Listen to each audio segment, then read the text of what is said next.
Heroes exist everywhere, in every neighborhood. They're ordinary people with an extraordinary love for their gente. And it's that love that gives them the strength to lift up an entire community. My name is Amira Leon, and this is For the Love of the Neighborhood. Today, we're traveling to MaeDay Outpost in Silver Lake, California, to speak with Natalie Garcia. Hello, Natalie. Hi. So where are we now? So we are at MaeDay Outpost, which started because of my baby, Maggie May. The outside space that we're in right now, people find it really nice and serene. They can meet one-on-one with the dog that they're hoping to adopt. They can be off leash, and it's super safe, and it just feels very happy and peaceful. Can you tell us when Maggie May came into your life? I was dating a girlfriend at the time, and she was discussing getting another dog. She was all about rescue, so I learned so much and went into the shelter and met Maggie. And right when we saw her, I just knew. Once my girlfriend and I broke up, I obviously was she's my dog, not giving her up. Can you describe the day that everything changed? It was a beautiful, sunny California day, so I brought Maggie May and Pistache, who I just had got from Mexico. I was driving, and then all of a sudden, I just felt this boom.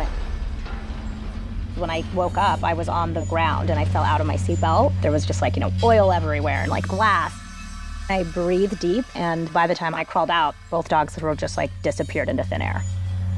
I got rushed to the emergency. My now wife came down to help. A local news story in Orange County covered the accident, and so all these people would come out and just volunteer their time. One day, I think we had about 100 volunteers just looking for the dogs, and it was all incredibly organized. Meanwhile, I have a cast on my arm. I was a disaster. And my dog, Maggie, we were so bonded and connected that when we got a call about a dog being seen, I thought it was Maggie. We first found Pistache. 4 days later, we found Maggie May, and she unfortunately was hit by a train.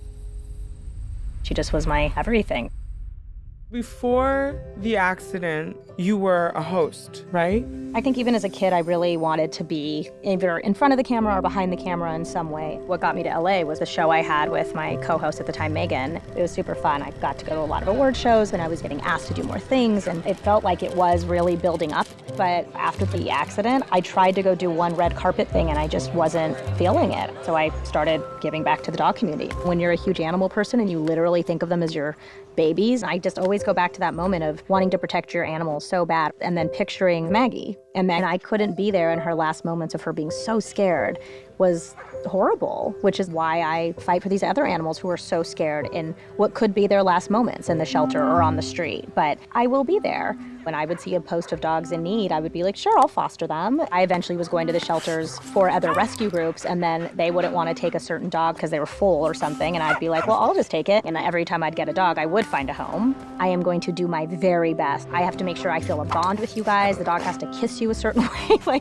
I have to know that this dog is this is my person, and which I know sounds insane, but that's what's important to me. In the last 5 years is when it turned into more of a bigger thing, where it's like a whole machine now. We could rescue every dog in the city, but that's not going to do anything if there's still always going to be more. So the only way to actually stop that is spaying and neutering and being responsible. And so having a bigger platform and casting a wider net to share that message is my goal. So adopt, don't shop. Adopt, don't shop. That's right, Natalie. Yep. Thank you so much for talking with us today. On behalf of State Farm and Me Too, thank you, Natalie Garcia. Thank you.